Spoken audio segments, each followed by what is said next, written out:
The container was filled with illegal immigrants, but there was no one there during the customs inspection.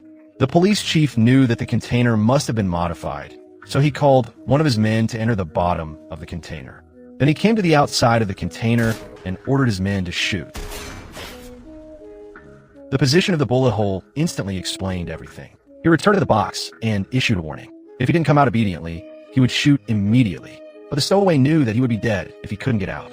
Mia found that there was still space above the wooden box, so she climbed up first. The police chief lost patience and was about to give the order, but the iron door was suddenly opened. And there was no suspense here. The police officer shot the girl and ended the life. Then he ordered the clearing to begin.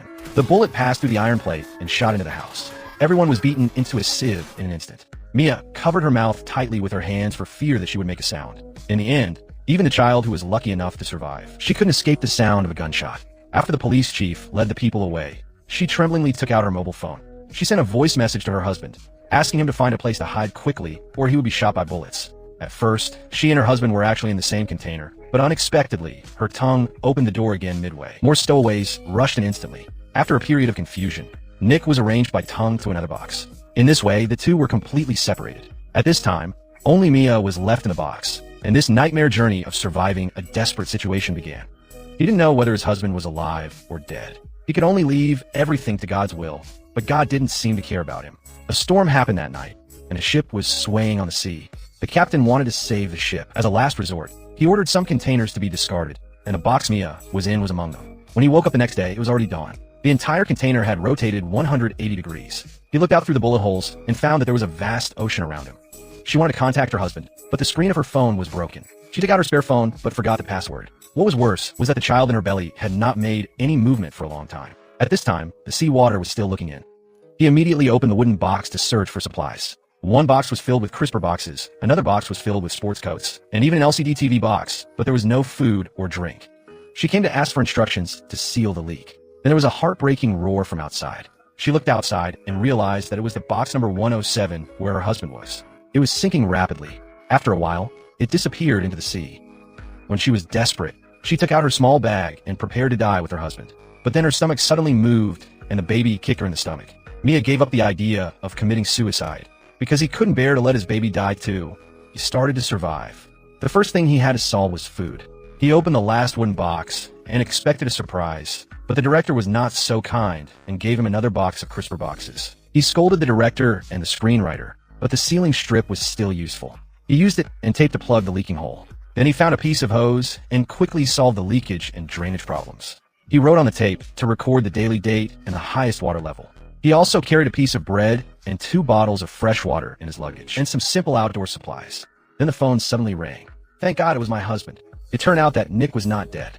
He saw Mia's voice message and found an opportunity to escape from the container. At this time, he was still hiding in the city. After learning about Mia's current situation, Nick said that he would find a way to save her, and told Mia to find a way to survive. It was easy to say, but unexpectedly, one link after another. At this time, Mia's amniotic water had broken, and there was another storm at night. But this time, Nick called. Mia slipped her phone and fell into the water. The screen changed to the third day. Mia successfully gave birth to a baby. The process was too sensitive and distressing, and it was not suitable to release it here. The appearance of the baby gave her more hope, but new problems also came. She had to eat to have milk, and the baby could survive, but there was nothing she could do if she was trapped in a box. He remembered the electric drill and began to dismantle the box. Another day passed. Only the last bite of bread was left. The onlykin was bottomed out, but he could not give up for the sake of the baby. Finally, a sudden rain a few days later saved him. It seems that the Bausian River is not useless. At least you can survive with water, but it is not enough to have milk. He cheered up and continued to dismantle what it means to be a female. If you're a mother, you'll be strong. This was vividly reflected in Mia at this moment. She successfully opened a hole in the box, and a ray of sunlight shone on her face. To her, this sunlight was hope and the motivation to keep her and her baby alive. He climbed out of the box and looked around. Although the boundless ocean made him despair, the child in his arms made him extremely determined. No matter what, he had to survive. On this day, he cleaned up the baby's feces. He casually threw the old diaper into the water and said it was a diaper, but it was actually a sports coat. However, the diaper attracted a group of fish. Mia was very excited when she saw it and immediately made a tool for inserting fish. From morning to night, the child used dozens of diapers but never succeeded. Just as she laid down to rest, suddenly he saw an airplane appear in the sky. He immediately returned to the box and smashed the LCD TV to get a piece of glass. But when he climbed out, an accident happened and a sharp iron plate scratched his thigh. A deep bloody wound opened up, but he didn't have time to feel the pain. He pointed the lens at the plane and started to reflect it back to the box. He then started to save himself. He used iron wire and copper wire as needlework and white wine as alcohol for disinfection. He endured the severe pain and stitched the wound stitch by stitch. At night, he changed his mind and knitted the earphone cables into a fishnet, then put the diaper in the middle of the fishnet. In this way, he finally caught a fish and ate it raw before being roasted. After a few days of survival, he gained experience. Now eating and drinking are no longer a problem. As long as the baby can live healthily, everything can be overcome for him. That day, Nick called again. She finally found a container, but in the end, she was found to have been wounded by bullets while escaping. She was already dying. This phone call was to say goodbye to Mia. I couldn't help but complain when I saw this. Since he knew he was going to die, why did he have to tell Mia? It was better not to make this call. At least it would make Mia feel that he was still alive. A little fantasy in the desperate situation might be able to exchange for a miracle. In the end, Nick hung up the phone. Since then, he and Mia have been separated from each other.